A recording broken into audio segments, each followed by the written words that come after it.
Thomas Soto.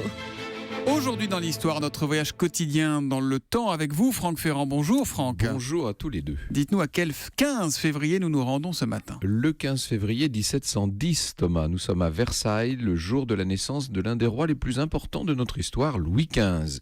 Il est l'arrière-petit-fils de Louis XIV, mais sa naissance ne l'a pas placé très près du trône. Le bébé est en 4e position dans l'ordre de succession au trône. Avant lui, il y a son grand-père, le grand dauphin, fils de Louis XIV, qui meurt en 1711.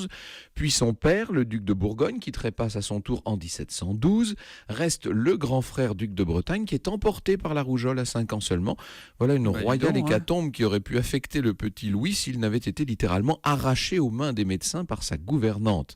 L'orphelin va donc devenir l'héritier légitime du grand roi, qui meurt, on en a assez parlé l'année dernière, en septembre 1715. Mais attendez. Né en 1710 et roi en 1715, 5 ans, c'est un petit peu jeune, non ? Oui, c'est pour cela qu'un régent, Philippe d'Orléans, va gérer les affaires du royaume pendant quelques années.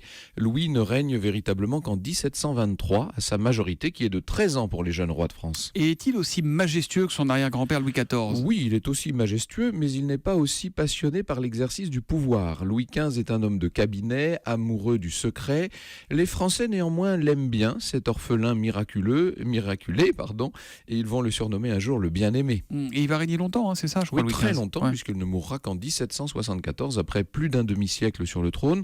Donc un règne long, prospère, brillant, relativement pacifique, mais contrarié par des oppositions multiples qui naissent dans tous les secteurs du royaume, de quoi ternir la popularité du monarque qui va finir plutôt mal aimé. Il est certain que l'importance prise au sommet de l'État par ses favorites, Madame de Pompadour, puis Madame du Barry, ne va rien arranger, mais enfin ça c'est une autre histoire. L'histoire que l'on retrouvera tout à l'heure à 14h sur Europe 1, vous nous parlerez de quoi ? Ah, nous ferons parler les morts, figurez-vous. Oula. Nous serons en compagnie de 2 fervents spirites. Eh ben dis donc, si vous avez un message, vous nous le ferez passer. Voilà. Au cœur de l'histoire, c'est à 14h sur Europe 1. Merci Franck, à tout à Bonne l'heure. journée.